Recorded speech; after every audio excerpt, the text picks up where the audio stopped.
అధ్యాయం 8.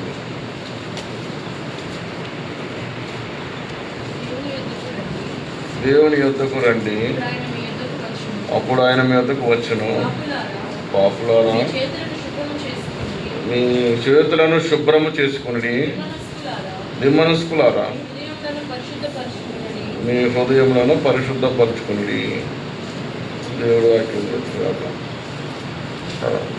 దేవుడు సహాయం కొరకై మనం దేవాన్ని ప్రార్థన చేసుకున్నాం. ప్రేమగల తండ్రి, పరిశుద్ధమైన దేవానికి పాదాలకు వందనాలు, స్తోత్రాలు చెల్లిస్తున్నాం. ఘనమైన శ్రేష్టమైన నామానికి వందనాలు. సర్వాధికారివి, సర్వ సృష్టికర్తమైన దేవ, నిన్న నేడు మారణ దేవుడుగా మాకున్నందుకై స్తోత్రాలు. పరిశుద్ధమైన స్థితులకు పాత్రుడు తండ్రి, సర్వాధికారి. అవును తండ్రి, ఆయన కొండ కోట ఆశ్రయదుర్గంగా ఉంటాను సెలవిస్తూ వచ్చినారు. వాగ్దానాలు నెరవేర్చే దేవుడు, ఆయన సంరక్షకుగా ఉంటానని సెలవిస్తూ వచ్చినారు, ధైర్యపరుస్తూ వచ్చినారు.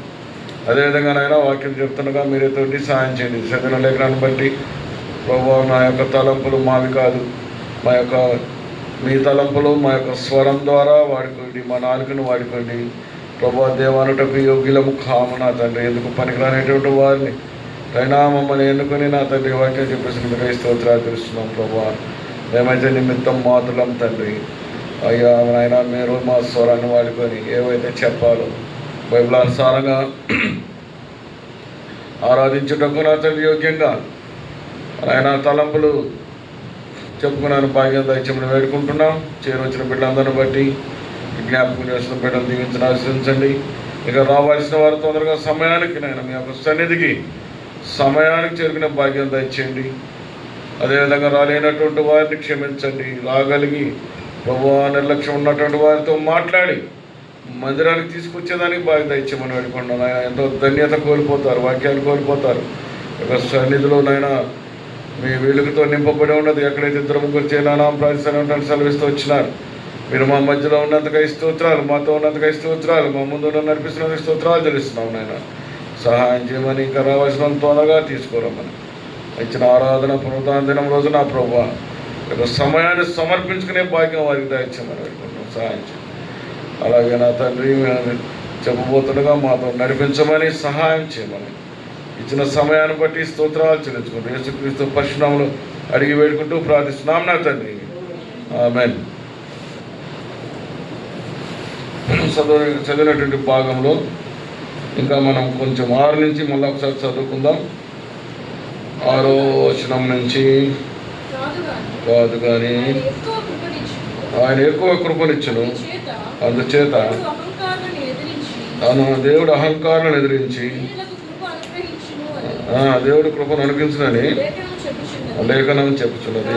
కాబట్టి దేవునికి లోబడి ఉండడి, అపవాదిని ఎదిరించుడి, అప్పుడు వాడు మీ యొద్ద నుండి పారిపోవును. దేవుని యొద్దకు రండి, అప్పుడు ఆయన మీ యొద్దకు వచ్చును. పాపులారా, మీ చేతులను శుభ్రం చేసుకోండి, దిమ్మనస్కులారా, మీ హృదయాలని పరిశుద్ధపరచుకునుడి. వ్యాకుల పడుడి, దుఃఖపడుడి, ఏడుడి, ఆనందము చింతకును మార్చుకోండి, అప్పుడు ఆయన మిమ్మల్ని హెచ్చించును. దీంట్లో మనం ఒక వాక్యాన్ని తీసుకుందాం, 2-3 వాక్యాలు. 8వ వచనంలో ఏం చేస్తున్నట్టు చివరి లైన్లో, ద్విమనస్కులారా, మీ హృదయాలను పరిశుద్ధపరచుకునుడి. ఎవరంట? ద్విమనస్కులు. అంటే అర్థమైందా మీకు? ద్విమనస్కులు అంటే రెండు మనసు గల్లవాళ్ళు. ఇంకోటి చెప్పాలంటే 2 తలంపులు గల్లవాళ్ళు. ఇంకోటి చెప్పాలి 2 ఆలోచన గల్లవాళ్ళు, 2 ఉద్దేశాలు గల్లవాళ్ళు. ఇవన్నీ ఉండవు. వాళ్ళు ద్విమనస్కులారా అన్నాడు. అందుకనే ప్రభు అయిన యేసుక్రీస్తు మన బైబిల్లో సెలవిస్తున్నారు, పూర్ణ ఆత్మతో, పూర్ణ హృదయంతో, పూర్ణ ఆరాధించమంటున్నాడు. పూర్ణ హృదయంతో ఆరాధించున్నాడు, ద్విమనస్కులతో కాదు. ఈ రోజుల్లో మనం ఎలా ఉన్నామంటే నిజంగా ద్విమనస్కులుగా ఉంటున్నాం. 2 మనసులు కలిగి ఉంటున్నాం. దేవుని ఎరగ ముందు అయితే 2 మనసులు కలిగి ఉన్నాం. కానీ ఆయన దేవుని ఎరిగిన తర్వాత కూడా మనం చెప్పుకోదగ్గది ఏంటంటే ఇప్పుడు ద్విమనస్కులే ఉంటున్నాం. 2 మనసులు మనం ఉంటున్నాయి. 2 పడవల మీద కాలు పెడితే ఏమవుతుందండి? పడిపోతాం.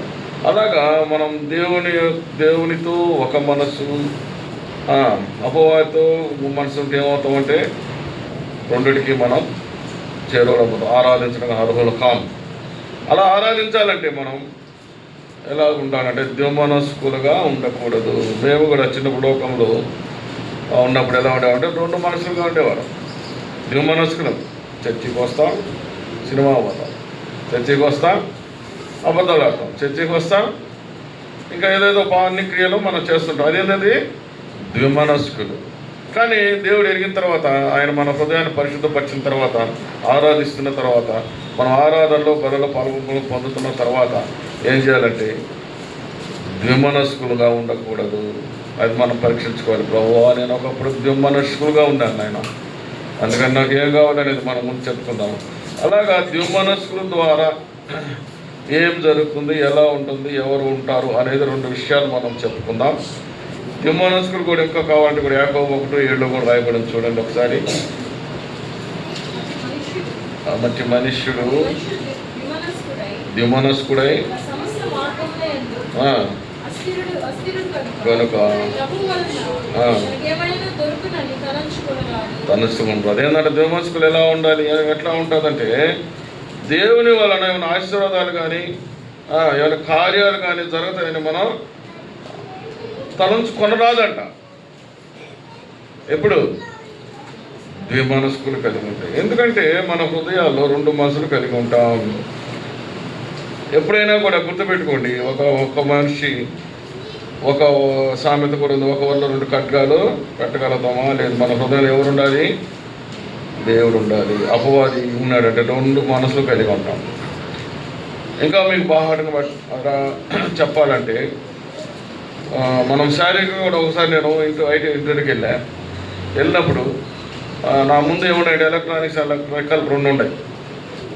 ఏది తీసుకున్నానో ద్విమనస్కు అటు ఇటు అటు అటు ఎలక్ట్రానిక్స్ తీసుకున్నాను, మంచిదే, దేవుడు ఇంతవరకు నన్ను నడిపిస్తాడు. కానీ ఎలక్ట్రికల్ తీసుకున్న వాళ్ళందరికీ జాబ్స్ వచ్చేసినాయి మా బ్యాచ్ అందరికీ. కానీ వాళ్ళకంటే కూడా మనకి శ్రేష్టంగా దేవుడు మనల్ని కాపాడుకోవచ్చు, ఎందుకంటే మన పక్షాన దేవుడు ఉన్నాడు కాబట్టి.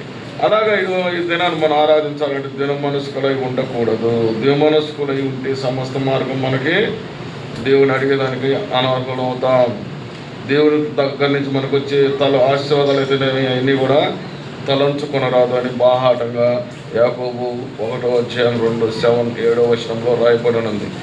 అలాగా కొందరు మనం జ్ఞాపకం చేసుకొని ఎలా ఉండాలనేది కూడా ముందుకు సాగిపోదాం. ఇంకా అప్పుడించే కాదండి, మనకు ద్విమనస్సు ఎక్కడి నుంచి వస్తుందంటే, ఎక్కడి నుంచి వస్తుంది? ఆది నుంచే వస్తుంది. ఐడియా ఉందా? మనం వింటూనే ఉంటాం.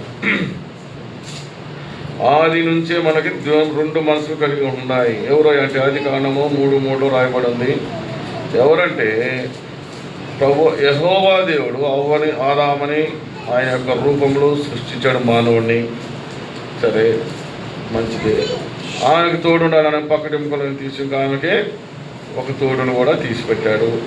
తర్వాత వీళ్ళిద్దరికి ఏం కావాలి, జీవించాలంటే ఒక మంచి వనాన్ని తీసిపెట్టాడు. ఆ వనంలో అన్నీ ఉంటాయి.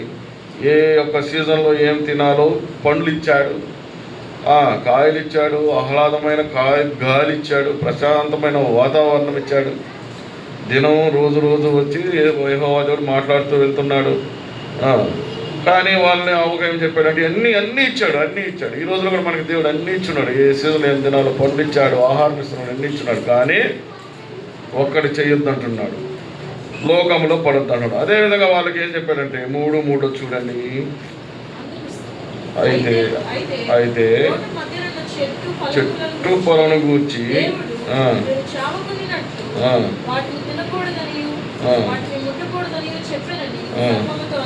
నేను ఎవరనింది అవ్వ. దానికంటే ముందు చదివినట్లయితే 3 చదమ్మా. దేవుడైన యెహోవా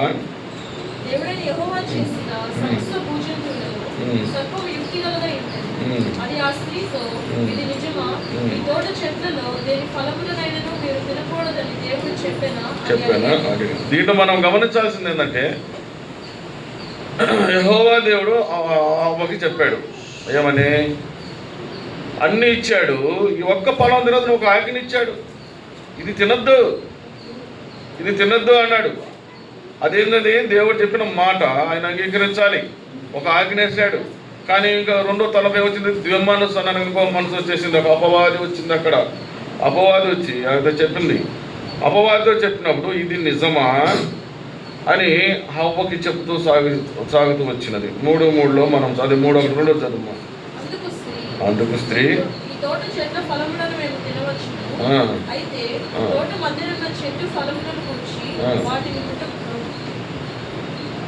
దేవుడు చావకుండానట్లు వాటిని తినకూడదని వాటిని ముట్టకూడదని చెప్పానని సర్పముతో నేను. అందుకు సర్పము చూడండి, దేవుడు ఏం చెప్పాడు? దాన్ని తినద్దు అని చెప్పినప్పుడు సర్పం ఏ విధంగా మనల్ని అపవాది మనల్ని ఏ విధంగా లోపరుచుకుంటుందంటే స్పష్టంగా చెప్తుంది, మీరు సావనే సావరు. దేవుడు చెప్పాడు కదా, మనం ఏక మనసుకులే ఉండొచ్చు కదా. అరే దేవుడు చెప్పాడే అని రెండో మనసుకు మనం ఎప్పుడూ పోకూడదు. దేవుడిని అంగీకరించిన తర్వాత, దేవుడు మన హృదయాల్లో నింపబడిన తర్వాత, మన పరిస్థితులుగా ఉన్నప్పుడు అపవాది మాట మనము వినకూడదు. ఎప్పుడైతే వింటామో అదే ద్విమనస్సు. అలా ద్విమనస్సు కలిగిన వారమైతే మనం ఆరాధించడానికి, ప్రభువా నేను కూడా ద్విమనస్సుగా ఉన్నాను ప్రభువా నన్ను క్షమించని ఒప్పుకొని మనం ఆరాధించేవారుగా ఉండాలి. అప్పుడేం చేసింది అవ్వ? చూడండి ఎంత స్పష్టంగా మోసం చేస్తున్నది మన అవ్వని. సావనే సార్ అంటే దేవుడు చెప్పింది ఏంది? అబద్ధం చెప్పాడా?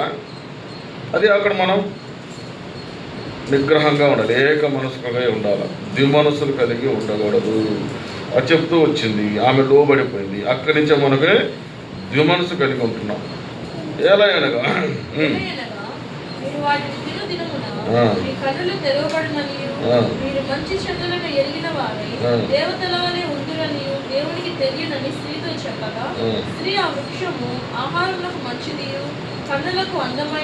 చూడండి, ఆమె దాని ఫలములలో కొన్ని తీసుకొని తనతో పాటు తన భర్తకులో ఇచ్చాను. చాలా. కానీ ఇక్కడ మనకు ఏమర్థమవుతుందంటే అవ్వ కూడా ఏం కలిగి ఉన్నది? ద్విమనస్సు కలిగి ఉన్నది. ఎందుకంటే యెహోవా దేవుడు చెప్పినప్పుడు దాన్ని అంగీకరించుంటే ఒకవైపే ఉండేది. కానీ రెండవ మనసు ఏంటంటే అపవాది చెప్పింది కూడా ఇది నిజమా అని మొత్తం వర్ణిస్తూ వచ్చింది. దీన్ని తింటే నువ్వు చనిపోవు, నీకు ఏమేమి చెప్పాలని చెప్పి చాలా అందంగా ఉంటావు, అందమైన లోకాన్ని చూస్తావు, సుందరంగా ఉంటావు. మనకి లోకంలో ఉన్నాయి కదా ఎన్నో అట్రాక్షన్స్, మనం బలవుతుంటాం. ఇప్పుడు మోసపోయేదానికి అట్రాక్షన్ ద్వారా మోసం చేస్తుంది అపవాది. ఆ యొక్క అపవాది ఉచ్చులో మనం పడకూడదంటే మనం ఎలా ఉండాలంటే ద్విమనస్కులై ఉండకూడదు, ఏక మనసులై ఉండాలి. అలాగా మనకి ఆది నుంచి ఇది వస్తూ ఉన్నది. అట్లాగా అవ్వ తింటమే కాదు, ఆదాం చేత కూడా యొక్క పండు తినిపించింది. ఆయన్ని కూడా ఆజ్ఞను అతిక్రమించేటట్టు చేస్తుంది. ఆ విధంగా మనం ఆది నుంచి మనం ద్విమనస్కులుగా ఉంటున్నాము. ద్విమనస్కులు కలిగి ఉన్నట్లయితే మనం ఆరాధించగలం. ఎలా ఆరాధించాలంటే మనం ప్రార్థన చేయాలి. నేను మనస్కులుగా ఉన్నాను, అయినా నన్ను క్షమించండి, నేను ఏక మనసు కలిగి ఉండాలి. అది ఇంకా నేను ముందు చెప్తాను మీకు స్పష్టంగా. ఇంతవరకు ఫస్ట్ ద్విమనస్కుల గురించి మాత్రమే మాట్లాడుకుందాం. తర్వాత ఇంకొన్ని చూద్దామన్నా. మరి అదే ఆది నుంచి వస్తున్నది. ఇంక తరతరాలుగా మనం ఎప్పుడు కూడా డైనమోలో ఉంటాం. ఆ డైనమో మంచిది, రెండు ద్విమనస్కులుగా ఉంటాం. ఒక అపవాది ఒక పక్కన మనం లాగుతూనే ఉండదు ప్రతి విషయంలో. చర్చికి వెళ్తాం ఈరోజు అంటే ఎవరు వస్తారు? అపవాది. బయటవాడు ఈ సమయం అయిపోవచ్చిందిలే, వాక్యం అయిపోతుంది, ఆడగలిసి నీకు డబ్బులు వస్తున్నాయి, నీకు డబ్బులు ఇవ్వాల్సిన వస్తున్నారు, లేకపోతే మనకి ఏదైతే అట్రాక్షన్ వాళ్ళ దగ్గరికి వెళ్ళాలి. అప్పుడు లేనిపోయినా మనకి గుర్తు చేస్తాం, అయ్యో అవును ఇది ఇంపార్టెంట్, రేపు వెళ్ళొచ్చులే, వచ్చే బేస్తారని మన దేవుడిని వాయిదేస్తాం. కానీ అపవాది చెప్పిన ఉచ్చులో మాత్రం తప్పకుండా పడిపోతాం. అలా పడకుండా మనం ఎలా ఉండాలి, ఎలా ఎప్పుడు ఆరాధించాలి అనేది ముందు తెలుసుకుని ఇంకా కూడా ఒక్క జ్ఞాపకం చేస్తాం అనుకున్నాను మీకు. రెండవదిగా యూదా ఇస్కరియోతు కూడా ఎలా ఉండేవాడు? ఇది మరి ఒక ద్విమనస్సు కల్లవాడుగా ఉండేవాడు. ఎలాగంటే ప్రభు యేసుక్రీస్తు వారితో ఉంటూనే, శిష్యుల్లో ఒకరుగా ఉంటూనే యేసుక్రీస్తుని ప్రేమిస్తున్నాడు, మళ్ళా ధనాపేక్ష లోకాన్ని ప్రేమిస్తూ ఉన్నాడు. యేసుక్రీస్తు చేస్తున్నటువంటి సూచిక క్రియలు చూస్తున్నాడు, అద్భుతాలు చూస్తున్నాడు, ఆయన బోధ వింటున్నాడు, ఆయన యొక్క ప్రేమను చూస్తున్నాడు, ఆయనలో తగ్గింపును చూస్తున్నాడు, ఆయన సాత్వికం చూస్తున్నాడు, ఆయన లౌకికం చూస్తున్నాడు. ప్రతి ఒక్కరిని గమనిస్తున్నాడు. ఆయన అంటే ఇష్టడుగా ఉంటున్నాడు. ఆయన కూడా అందరినీ ప్రతి ఒక్క దీంట్లో మనం ఎప్పుడు గమనించాల్సింది ఏంటంటే ప్రతి ఒక్కరిని ప్రభువైన యేసుక్రీస్తు వారు పిలుస్తూ వచ్చినాడు. నువ్వు లేచి నాతో రా అన్నప్పుడు ఆయన వ్యాపారాన్ని వదిలేస్తున్నారు. శిష్యులందరూ చేపలు పట్టే జారులని మనుషులు పట్టేమని చేస్తున్నాడు, వాళ్ళు దాన్ని వదిలి వచ్చేసారు. కానీ యూదా ఇస్కరియోతు మాత్రం అడిగి చేరాడు, నేను ఈ శిష్యుడిగా ఉంటానని. ఆయన శిష్యుడిగా ఉన్నట్టుగా పిలిచినట్టుగా లేదు, కానీ ఆ యొక్క శిష్యుల్లో దేవుడి కార్యక్రమాలన్నీ చూస్తున్నాడు, దేవుణ్ణి ఇష్టపడుతున్నాడు, దేవుని దగ్గర ఉంటున్నాడు. కానీ ఇంకేమి ఆశపడ్డాడో, ఇంకొక మనసు అపవాది మాట ఇంటూ వచ్చినాడు. ధనాపేక్ష, డబ్బు. ఆ యొక్క డబ్బుకే కదా లోపడ్డాడు. ప్రభువైన యేసుక్రీస్తు వారిని పట్టించాడు. ఇదంతా ఆ యొక్క రెండు ద్విమనస్కులు కల్లవారు. చివరికి ఏమయ్యాడు? ఆ బాధ భరించలేక చనిపోయినాడు. ఆయన బాధ ఎందుకంటే పరిశుద్ధుడు, పవిత్రుడైన, ఏకశరీరుడైన, నిష్కల్మషుడైన యేసుక్రీస్తునే పట్టిస్తూ వచ్చినాడు. కానీ అపవాది ఉచ్చులో పడుతూ వచ్చాడు, ధనాపేక్ష. ఎప్పుడైతే మనం ద్విమనస్కులుగా కాకుండా దేవునే నమ్ముకొని ఉంటామో, మన హృదయం నిండా దేవుని నింపుకొని ఉంటామో, ఏక మనస్కులై ఉంటామో, ఆ యొక్క డబ్బు మనకి ఆటోమేటిక్గా వస్తుంది.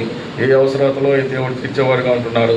ఇంకా మనకి ఏం కావాల్సినవి ఇస్తాడు తండ్రి. ఈరోజు లోక జ్ఞానం, లోకము శారీరకంగా తండ్రి ఏం చేస్తున్నాడు? కుమారుడికి ఏం కావాలో చూస్తున్నాడు. ఈయన ఏం చదవాలి, వీడికి డబ్బు కావాలేమో తీసి పెడతాడు.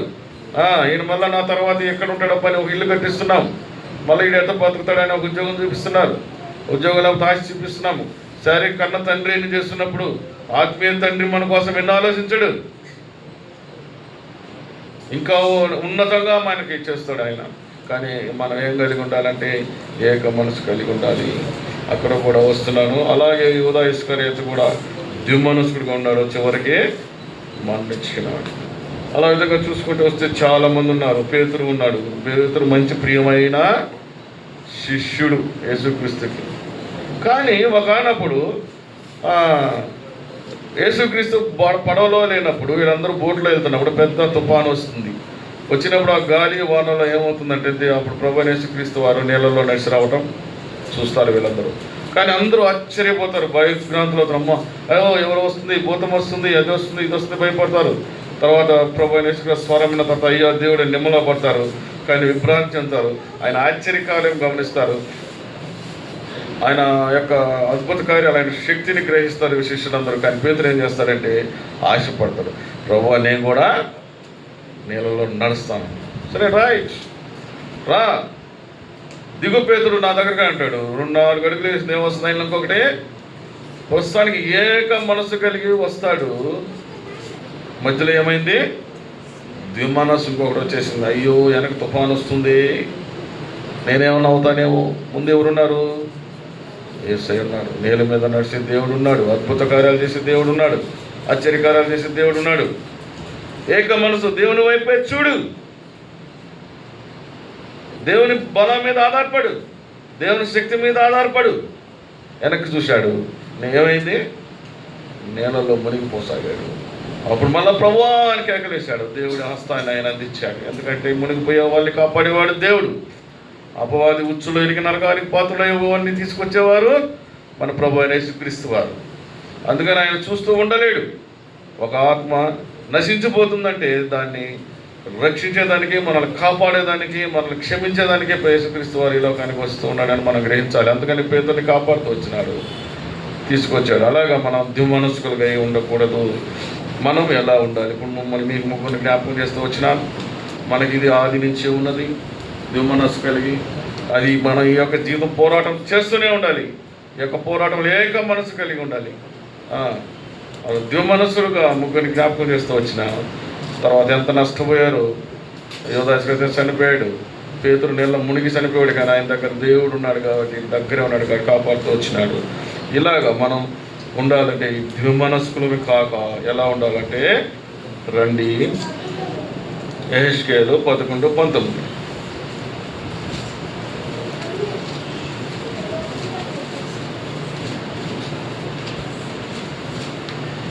యెహెజ్కేలు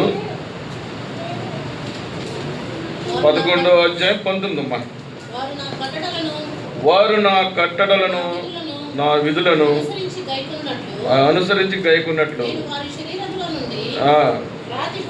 తీసివేసి కలగజేసి వారికి ఏక మనసు కలగజేసి ఆ. వారి యందు నూతన ఆత్మ పుట్టింతును. పుట్టింతును ఏందంట? నూతన ఎప్పుడు? ఏక మనసు కలగజేసి. ఇంతవరకు మనం చెప్పుకున్నాం ద్వి మనసు కలిగి మనం ఎలా ఉండాలి? ఏక మనసు కలిగి ఉండాలి. బాహాటంగా ఎహెజ్కేలు 11:19 చెప్పబడుతున్నది మనం ఎలా ఉండాలంటే ఆ యొక్క ఏక మనసు కలిగి ఉండాలి. అంటే ఆయన ఏం చేస్తాడు? నూతన ఆత్మను పుట్టించున్నాడు. ఎప్పుడు ఏక మనసు కలగజేసి. దానికి ముందైతే మనం ఎలా ఏక మనసు కలిగి ఉండాలంటే ఎలా ఉండాలంటే వారు నా కట్టడలను నా విధులను అనుసరించి గైకొనినట్లు. ఎవరి కట్టడలు విధులు? యేసుక్రీస్తు వారి కట్టడలు విధుల్లో ఉండాలి. ఆయన కట్టడలు అనేది కఠినంగా ఉండవు. పోయి రాళ్ళు కొట్టాయా, సాయంకాలానికి రాళ్ళు కొట్టాయి, మోసుకోరా పెట్టు అని ఉంటుందా? లేదు. లేకపోతే నువ్వు వెళ్ళి గోడలన్నీ కూల్చేసి అన్ని సదరపరిచిరా అని అన్నాడా? లేదే. మీరు వెళ్ళి అది చేయండి చేయండి అంటున్నాను. ఆయన కట్టడలు, ఆయన యొక్క విధులు ఏంటంటే ఇంకా కూడా మనం స్పష్టంగా చెప్పుకోవాలంటే ఆయన విధులు ఏంటంటే గలతీయులకు 5:12 చూసుకున్న 5:22 చదవండి ఒకసారి.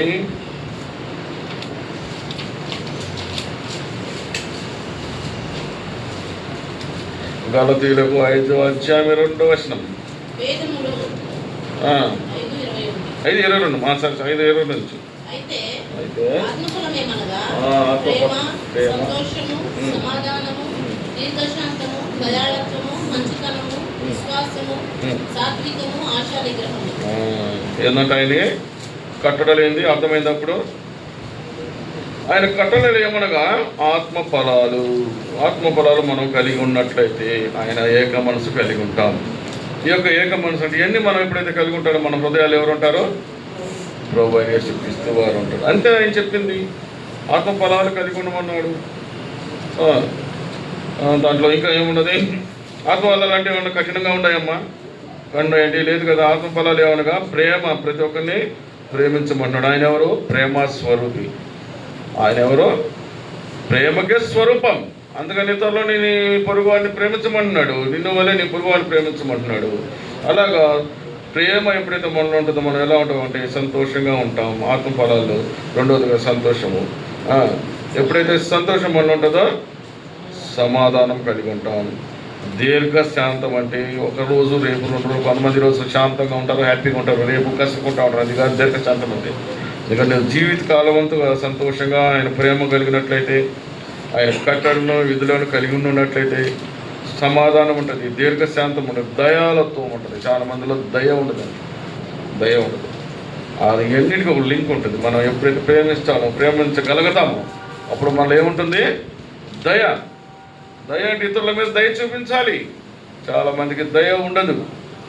ఎవరన్నా బాగలేనప్పుడు మనం వెళ్ళటం, లేకపోతే ఒక అరుక్కునే వాళ్ళు వచ్చినారు, చాలామంది లేదు బాగుంటారు. ఏమో రూపాయి ఇస్తే 10 రూపాయలు ఇస్తే ఏమవుతుందంటే మనం వచ్చిన దాంట్లో నిజంగా తల్లిదండ్రులను చూడకుండా తల్లులు వస్తారు, తండ్రులు వస్తారు, చాలామంది కాలు లేని వారు వస్తారు, గుడ్డి వాళ్ళు వస్తారు. వీళ్ళందరికీ మనం ఏం చేయాలంటే సహాయం చేయాలి, దయ చూపించాలి. లేని వారిపై మనం దయ చూపించాలి. ఆ దయాలతో అవన్నీ ఎంత సున్నితంగా ఉండొచ్చు అంటే దేవుడు ఇచ్చిన ఆత్మఫలాలు అవే ఆయన చెప్పినటువంటి కట్టడలు. ఆ కట్టడలు విధులను మనం గైకొని నేడలా ఏం చేస్తారంటే మన యొక్క రాతి గుణిని మాంసము గుణి చేసి ఏక మనసుగా ఉంటాడు. అంటే ఏక మనసు ఎవరెవరిది ఏక మనసు చెప్తాను మీకు. ఏక మనసు ఎవరెవరిది అయ్యా అంటే యెహెజ్కేలు యోహాను 10:30 చూడండి. యోహాను 10:30 ఎవరెవరు ఏక మనసు కలిగి ఉన్నది? నేనును తండ్రిను చెప్పాను. ఎవరంటే ఏక మనసు అంటే? నేను తండ్రి అంటే ఎవరెవరు? ప్రభువైన యేసుక్రీస్తు వారు ఆయన యొక్క తండ్రి. ఏక మనస్సు. మనం ఎవరితో ఉండాలి? మనం మన తండ్రి ప్రభువైన యేసుక్రీస్తు వారితో ఏక మనస్కులై ఉండాలి. అర్థమైందా? ఏక మనసు ఎవరెవరని? ఆయన యొక్క తండ్రి. నేను నా తండ్రి అంటే యెహోవా దేవుడు, కుమారుడు ప్రభువైన యేసుక్రీస్తు వారు ఏక మనసు. మనకెవరయ్యా ఏక మనసు అంటే? మనము మన యొక్క తండ్రి ప్రభువైన యేసుక్రీస్తు వారితో మనం ఏక మనసు కలిగి ఉండాలి. ఎలా ఏక మనసు కలిగి ఉంటే ఇప్పుడు చదివినన్ని మనం పాటించాలి. గలతీలో చదువుకున్నాం కదా, అవన్నీ కూడా ప్రేమ కలిగి ఉండాలి, దయాలత్వం కలిగి ఉండాలి, ఇంకా సాత్వికం చెప్పండి, విన్నారు, చదివారు కదా. ప్రేమ, సంతోషం, సమాధానం, ఆ. దీర్ఘశాంతము, దయాళుత్వం, దయాళుత్వం, ఇవన్నీ కూడా ఆయన యొక్క విధులు అంటున్నాడు. విధులు అంటే కండిషన్స్, ఆయన చెప్పినవి. అంతేనా? కఠినంగా ఉన్నాయండి? దేవుడు ఏమైనా కఠినంగా ఉన్నాయా? కొందరు రాజులు రాజ్యంలో ఉండాలంటే కఠినమైన పనులు చెప్తాడు. ఆ యొక్క కఠినమైన పనులు చేస్తే నేను రాజ్యంలో నీకు పని ఉంటుంది అంటాడు.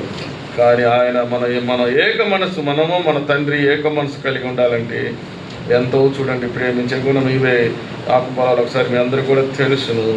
ఇవన్నీ చదువుకో, మనం అలాగ ఉండాలి. అప్పుడు దేవుణ్ణి ఆరాధించాలి. పూర్ణ హృదయంతో, పూర్ణాత్మతో మనం దేవుని ఆరాధించాలి. ఎప్పుడు ఏక మనసు కలిగి దేవుని ఆరాధించాలి. ద్విమనస్కులు ఎవరు మీరు ఆరాధించేదానికి అర్హలేదు. ఆయన మనం దేవుని ప్రభువా, నేను కూడా ఒకప్పుడు ద్విమనస్కుడుగా ఉన్నానయ్యా, నన్ను మీరు మీ యొక్క తండ్రి కుమారుడు ఎలాగైతే ఏక మనసు కలిగి ఉన్నారు, అలాగే నేను మా తండ్రి ఎవరు యేసుక్రీస్తువారు మన హృదయాల్లో పూర్ణంగా ఉండాలి. ఏదే అపవాదికి తావు ఇవ్వకూడదు.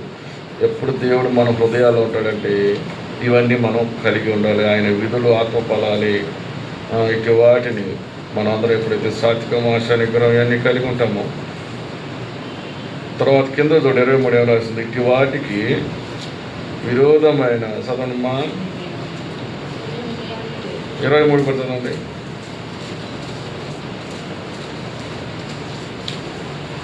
వాటికి విరోధమైన నియమం ఏదీ లేదు. క్రీస్తు యేసు సంబంధులు శరీరమును దాని ఇచ్చలతోనూ దురాశలతోనూ సిలువ వేసి ఉన్నారు. ఇవన్నీ మనం క్రమం లేకుండా మన ఇష్టానుసారం మనం బతికినట్లయితే దేవుడిని మనం మరోసారి సిలువ వేసినట్లే. అబద్ధాలు చెప్తే మనం దేవుని సిలువ వేసినట్లయితే. ఒక్కసారి నేను చేతులు నా బైబిల్ పడిపోతే, అయ్యో ప్రభా నన్ను క్షమించి నేను సిలువ వేసినాను, నేను బైబిల్ని ఎందుకు పడేస్తామండి జాగ్రత్తగా అని నేను ఎంతో బాధపడతా, బైబిల్ చేతుల నుంచి కింద పడిందండి. అట్లా మనం ప్రతి తప్పు చేసినప్పుడు ప్రభు అని మళ్ళీ నేను సిలువ వేసాను ఆయన అని మనం జ్ఞాపకం చేసుకుంటూ ఉండాలి. అప్పుడే ఏక మనస్కులై కలిగి ఉంటాం. తర్వాత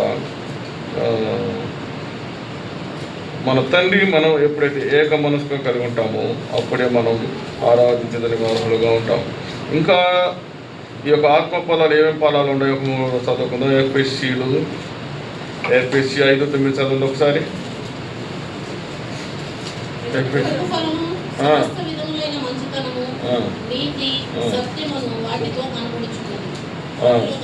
చాలు. ఏంటంటే ఇది వెలుగు ఫలం. వెలుగంటే ఎవరు? ప్రభువైన యేసుక్రీస్తు వారే. ఈ యొక్క వెలుగు ఫలము కూడా మనం పొందాలంటే ఏముండాలి? నీతి కలిగి ఉండాలి, సత్యం కలిగి ఉండాలి, ఇంకా మంచితనం. ఈ యొక్క ఆత్మ ఫలాలే కాకుండా మనం వెలుగు ఫలం ఉంది. వెలుగు ఫలం మనం పొందాలి. దేవుని యొక్క శక్తి, ఆయన యొక్క వెలుగు మనలో ఉండాలంటే నీతి ఫలం కలిగి ఉండాలి. సత్యంగా అనే ఫలాలు, అది సత్యంగా ఉండాలి, నీతిగా ఉండాలి, మంచితనం ఇవన్నీ ఉండాలి, ఆశ, ఇవన్నీ కూడా. అలా గలతీయులు మనం చదువుకున్న 5:22 కలిగి ఉండాలి. ఇది కూడా దేవుని యొక్క వెలుగు ఫలాలు కలిగి ఉండాలంటే ఎఫ్ఎస్సి 5:9 కూడా ఒకసారి చదువుకుని మీరు కూడా ఉండాలి. తర్వాత ఫిలిప్పీయులకు రాసిన పత్రికలో 4వ అధ్యాయం 17-18 చదువుకుందాం. ఇదేం ఫలమో చూద్దామా? ఫలాలు చెప్పట్లేదు కానీ చెప్తున్నాను.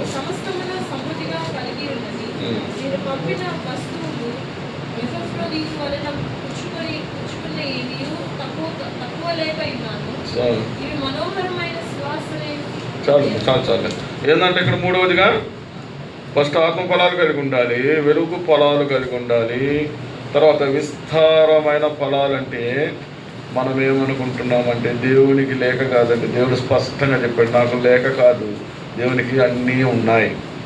దేవుడికి ఇచ్చేవారమా మనం? కానీ మందిరానికి దేవుని ఈవులు ఇస్తాము, అప్పుడు విస్తారంగా ఎలా ఉంటాం?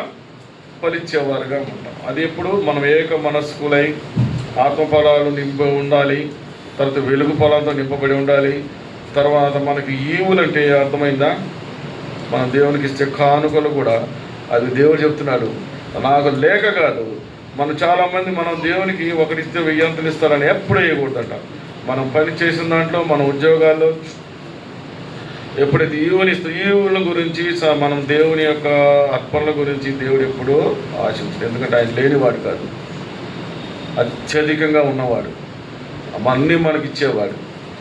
అట్లా మనం వేసేటప్పుడు ఏంటంటే మాట ఏం చెప్తున్నాడంటే మనం విస్తారమైన ఫలాలు కలిగి ఉండాలంటే దేవునికి ఈవులు ఇచ్చే దాంట్లో మనం దేవునికి ఇస్తే మనకి ఇంత ఇస్తాడని ఎప్పుడు ఉద్దేశం కలిగి ఇవ్వకూడదు. నేను లేనటువంటి వాడిని కాదని బాహాటంగా స్పష్టంగా ఫిలిప్పీల్లో 4:17-18 చెప్తూ వస్తున్నాడు. ఈ విధంగా మనం ఈ ఫలాలన్నీ కలిగి ఉండాలి. తర్వాత ఒకసారి యోహాను సువార్త 3:3 మనం చదవండి. ఎందుకంటే ఇక్కడ యెహెజ్కేలు ఏం రాయబడి ఉందంటే చివరలో నూతన ఆత్మను పుట్టించును అన్నాడు. అవునా? యోహాను 3:3 కదమ్మా. 3:3 అందుకు యేసు అతనితో నువ్వు క్రొత్తగా జన్మిస్తే గానీ చూడలేడని నిశ్చయంగా చెప్పు. ఎలాగంటే మనం కొత్తగా జన్మించాలి. ఇక్కడ అర్థం ఏంటంటే ఏక మనసు కలుగజేసి వారి యందు నూతన ఆత్మ పుట్టిస్తాను అనే దానికి అర్థం ఏంటంటే మనం ఏం చేయాలి? కొత్తగా జన్మించలాగన మనకు నూతన ఆత్మ పుట్టిస్తాడు. నూతన ఆత్మ ఎలా ఉంటుందమ్మా? పరిశుద్ధంగా ఉంటుంది, ఏక మనసు కలిగి ఉంటుంది. ఒక రకంగా చెప్పండి, పరిశుద్ధత అంటే పరిశుద్ధంగా ఉంటాం మనం. అదే ఒక నూతన ఆత్మ. నేను ఎప్పుడప్పుడు కూడా మీకు జ్ఞాపకం చేస్తూ ఉంటాను. బక్షి గారు ఫస్ట్ పరిచయం అయిన వెంటనే మనకి యోహాను 3:3 రాసిన విధంగా తిరిగి జన్మించావా అని అడతారంట. ఎవరైనా కానీ నా బ్రదర్ బ్రదరు నెల్లూరు నుంచి వచ్చాడని కానీ అవునా ఏం సంగతి బాబు మీ మందిరం ఎలా ఉంది, ఎలా ఉండవు అని ఏం అడిగాడంట. నువ్వు కొత్తగా జన్మించావు అంటే పాత జీవితం చనిపోయి మనం ఎలా ఉండాలి? కొత్తగా జన్మించాలి. అదే మనకి ఇక్కడ యెహెజ్కేలు కూడా చెప్తూ ఉన్నాడు. ఏక మనసు కలుగు చేసి వారి యందు నూతన ఆత్మ పుట్టించును. ఎప్పుడు? ఆయన విధులను మనం అనుసరించినట్లా, ఆయన కట్టలు మనం అనుసరించినాడు. ఆయన కట్టడలో విధులు ఏందని ఇంతవరకు కూడా 3గా మీకు చెప్పగలిగాను. ఆత్మ ఫలాలు, వెలుగు ఫలాలు, విస్తారంగా ఫలాలు. ఇవన్నిటి 3 ప్రకారం మనం ఎప్పుడైతే కలిగి ఉంటామో దేవుని పరిపూర్ణ హృదయంతో పూర్ణంగా మనం దేవుని ఆరాధించేవారుగా ఉంటాం. అది రెండవదిగా మనం జ్ఞాపకం పెట్టుకున్నాం. మొట్టమొదటిగా దిమనసులుగా ఉంటున్నాం. ప్రభా ఆయన మీరు శిలువ రక్తంతో మమ్మల్ని కడిగి మన శిలువలో వ్రేలాడి మీ యొక్క రక్తాన్ని కార్చి చివరి బొట్టు వరకు కార్చినారు. ఆ యొక్క రక్తంతో మమ్మల్ని కడిగి పరిశుద్ధులుగా చేసి ఈ యొక్క ఆత్మ ఫలాలన్నీ నాలో నింపుదలకు తరిన తర్వాత మీరు ఏక మనసుకి తండ్రి కుమారుడు ఎలా ఏక మనసు కలిగి ఉన్నాడు, నేను నా తండ్రి ప్రభువైన యేసుక్రీస్తు వారు ఏక మనసు కలిగి ఎప్పుడైతే ఉంటామో అప్పుడు సంతోషంగా ఆనందంతో ఉంటారు. చాలా ఇంకా ఉన్నాయి, కొన్ని చెప్పుకొని మనం తొందరగా ముగించుకుందాం. ఆరాధించిన సమయం.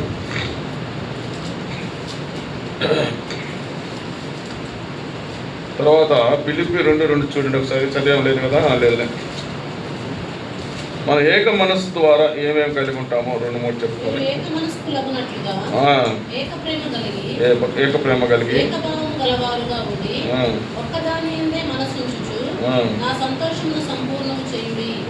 ఎవరు చెప్తున్నారు? ప్రభువైన యేసుక్రీస్తు. ఏమని అడుగుతున్నాడు ఆయన చూడండి. ఫిలిప్పీ 2:2 ఏక మనసు కలిగి ఉండమంటున్నాడు, ఏక ప్రేమ కలిగి ఉంటున్నాడు, ఏక భావం అంటే అది తెలుసా? అర్థం. భావం అంటే ఒక పదానికి ఒక బైబిల్కి అర్థము ఏకంగా ఉండాలి. ఎవరు చెప్పినా కానీ ఒకటిగా ఉండాలి. నేను చెప్పినా ఎవరు చెప్పినా బైబిల్ ఏముంది? ఒకటిగానే ఉంటుంది. అందుకే నేనే మార్గం సత్యం జీవం అన్నాడు. బైబిల్లో మార్గం ఉంది, సత్యం ఉంది, జీవం ఉంది. ఇవన్నీ కలిగి మనం అట్లా ఉన్నట్లయితే దేవుడు ఏం చేస్తాడంట? సంతోషిస్తాడట. చదవలేదా? 2 ఏక మనసు కలిగి ఉంటే ఏం చేస్తాడు దేవుడు? ఇవన్నీ 3 కలిగి ఉంటే మనం ఏక మనసు కలిగి ఉండాలి. ఇవన్నీ ఈ 3 ఇప్పుడు చదివింది కదా, కలిగినట్లయితే ఆయన ఏం చేస్తాడంట? దేవుడు సంతోషిస్తాడు, మనము సంతోషంగా నింపాలి. ఇంకేం కావాలని అంతకంటే మన గురించి దేవుడు సంతోషిస్తే దేవుడు ఏడుస్తుంటాడు పైన. ఇంద్ర నా బిడ్డలు ఎలా ఉండారు, నన్ను ఎరిగారు, వాళ్ళ పాపంలో పడుతున్నారు, మళ్ళీ ఎన్నో అవాంతరాలు చేస్తున్నారు, ఎన్నో తగులేస్తున్నారు, కోర్టుకు పోతున్నారు, కేసులకు పోతున్నారు అంటే ఏడుస్తుంటాడు పైన. అయ్యో అది కాదు దేవుడు అని. ఆయన యొక్క ఫలాలు అడిగాడు. ఆత్మ ఫలాలు, వెలుగు ఫలాలు, విస్తారమైన ఫలాలు ఎప్పుడైతే మనం నింపి ఉంటామో అప్పుడు ఏక మనస్కులే ఉంటాం. నేను నా తండ్రి, మీరు మీ తండ్రి. మీ తండ్రి ఎవరో? ప్రభువైన యేసుక్రీస్తు. అప్పుడు మనం విస్తారంగా ఆరాధించగలుగుతాం, పరిపూర్ణంగా ఆరాధించగలుగుతాం. ఇంకా 1 పేతురు 3:8 చదివినట్లయితే 3వ అధ్యాయం 8వ వచనం చదవండి ఒకసారి. 1 పేతురు 3:8.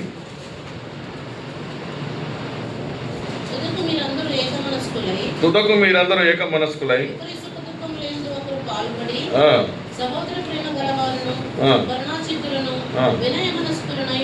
ఉండు. ఎవరట్లా? సహోదర ప్రేమ కలిగి ఉండాలి. సహోదరి ప్రేమ, సహోదరు ఏక మనసు కలిగి ఉండాలి. మనలో ఎప్పుడైతే తండ్రి మనము ఏక మనసుగా ఉంటాను. సహోదరుని అంటే మన అన్నదమ్ములే కాదు, మన చిన్నపిల్లల తమ్మ కాదు, మనందరం వీఆర్ బ్రదర్స్, సహోదరులం. సంఘం ఒక కుటుంబం. కుటుంబంతో మనం ఎలా ఉండాలంటే సహోదరి ప్రేమ కలిగి ఉండాలి.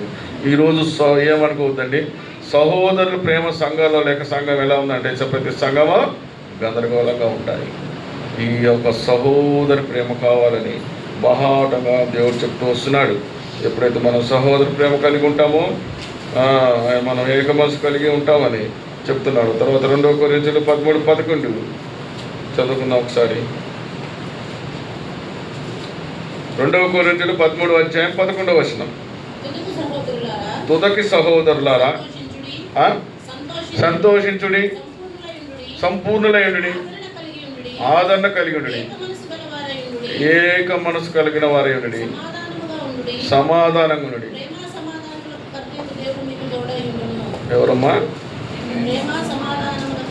ఎలా ఉంటాడు? మనకి తోడై ఉంటాడు. బా, అంతకంటే ఆశ్చర్యం కావాలా మనకి? ఎవరు కావాలండి తోడు? మనుషులు కావాలా? ఈ దినాన మనుషులు మనం తోడుగా ఉంచుకుంటే ఏమవుతుందంటే ఒక్క అపాయం వస్తే మన దగ్గర ఉండరు, పారిపోతారు. అపవాది ఉచ్చులో మనం దోచేసి పారిపోతారు. అదే దేవుడు మనకి తోడుగా ఉంటే, ఆయన ఏక మనసు మనం కలిగి ఉంటాయంటే ప్రతి విషయంలోనూ దేవుడు మనకు తోడుగా ఉంటాడు. మనందరికీ ప్రతి ఒక్కరికి సాక్ష్యం ఉన్నది. ప్రతి ఒక్కరు దేవుడు మనకు తోడి కాపాడినాడు. ఎవరూ లేరు. దేవుడు మనకి ఉండి అప్పటికప్పుడు అందరినీ సమకూర్చి మనం దేవుడు కాపాడుతూ వచ్చినాడు. ఎలా అంటే ఏక మనసు కలిగి ఉండాలి, ఏక ప్రేమ కలిగి ఉండాలి, ఏక స్వభావం కలిగి ఉండాలి, ఏక సహోదర ప్రేమ కలిగి ఉండాలి. ఇవన్నీ ఎప్పుడైతే కలిగి ఉంటాడో ఆయన దేవుడు మనకి తోడు అంటాడని బాహాటంగా మనకి చెప్తూ వస్తున్నాడు. అపోస్తుల కార్యం 8వ అధ్యాయం 6వ వచనం చదువుకొని మనం ఆరాధనలోకి వెళ్దాం.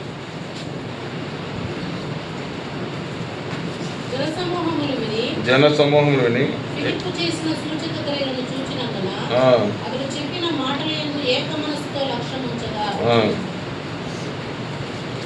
అపవిత్రత చదువుగా ఉంది. కేకలు వేసి వదిలిపోయి. ఎవరమ్మా? ఎవరు చదువు ఒకసారి ఫస్ట్ చదవండి.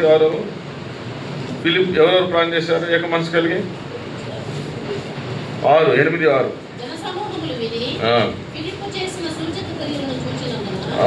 ఎవరు చేశారు అక్కడ? ఫిలిప్లో ఎవరున్నారు? ఏక మనసు కలిగి ఉన్నాడు. ఏక మనసు ఫిలిప్ యొక్క దేవుని శిష్యుల్లో దేవుని యొక్క సువార్థికుడే ఫిలిప్. ఏక మనస్సు కలిగి ఆడ ప్రాంతీయంగా ఏం పారిపోయినాయి? దెయ్యాలు పారినాయి. ప్రభువైన యేసుక్రీస్తు వారు ఒక్క మాట చెప్తే దెయ్యాలు పారిపోతాయి. కానీ మనం ఏక మనసు కలిగి ఉంటే మనలో ఎవరు ఉంటున్నారు? ప్రభువైన యేసుక్రీస్తు వారు మనమే. మాది నా తండ్రిది ఏక మనసు అన్నాడు కాబట్టి నాది నా తండ్రి అంటే ప్రభువైన యేసుక్రీస్తు. మా ఇద్దరు ఏక మనసు ఉంటే దెయ్యాలను కూడా వెళ్ళగొడతాం.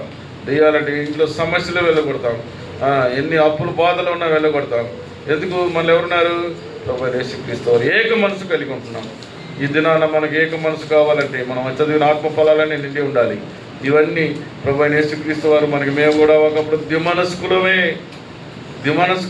కానీ ఆయన ఈ లోకానికి వచ్చి కొరలతో కొట్టించుకున్నాడు, ములకిండం పెట్టించుకున్నాడు, రక్తం కాచినాడు, సిలువను మోసాడు, సిలువలో చేతులు కాళ్ళకి మేకులు కొట్టించుకొని బల్లెంతో పుచ్చినప్పుడు ఏం రాలేదు, ఇంకా రక్తం లేదు, చివరి పొట్టు నీళ్లు కారింది, అలా మరణించాడు, తిరిగి లేచాడు, మళ్ళా వస్తానని మనకి మాట చెప్పుకున్నాడు. ఈ మాట తిరిగి వచ్చేందుకు మనం ఏం చేయాలంటే, నేను వచ్చినంత వరకు మీరు పూర్ణ హృదయంతో పూర్ణత ఆరాధించండి, ఏక మనసుతో ఆరాధించండి. ప్రభువా నా శిలువలో మరణించారు, నన్ను పరిశుద్ధునిగా చేశారు, నన్ను కడిగారు, ఇప్పుడు నేను పరిశుద్ధుడిని, ఫ్రెష్ హార్ట్, పవిత్రుడిని. ఆ యొక్క పవిత్రలో ఇచ్చినారు అని ఆరాధిద్దాం. ఆ యొక్క పరిశుద్ధత ఏం చేయాలంటే ఈ లోకంలో ఇప్పుడు జరగబోయే రోజుల్లో పాత రోజుల్లో మనం ద్విమనస్కులమే, కానీ ఈ రోజుల్లో కూడా ద్విమనస్కులు కలిగి ఉంటున్నాం. అందుకని ద్విమనస్సుకి తావు లేకుండా మనం ఏక మనసు కలిగి ఉండాలి. మనము మన తండ్రి ప్రభువైన యేసుక్రీస్తు వారికే మాత్రమే స్థలం ఉండాలి. ఏక మనస్కులై ఆరాధిస్తాం, ఏక మనస్కులై ప్రేమిద్దాం, ఏక మనస్సు కలిగే సహోదరు ప్రేమను పంచుకుందాం. అలాగే ఏక మనసుగా సంఘాన్ని ప్రేమిస్తాం, సంఘస్థులతో ఉందాం. ఈ రీతిగా మనం ఉండాలని, ఏక మనసుతో ఆరాధించాలని, యొక్క వాక్యాన్ని అనుసరించి ఆరాధిస్తారని కోరుకుంటూ ఈ యొక్క దేవుడి ఈ వాక్యాన్ని దీవించిన కాక మనం ఆరాధనలోకి వెళ్తాం.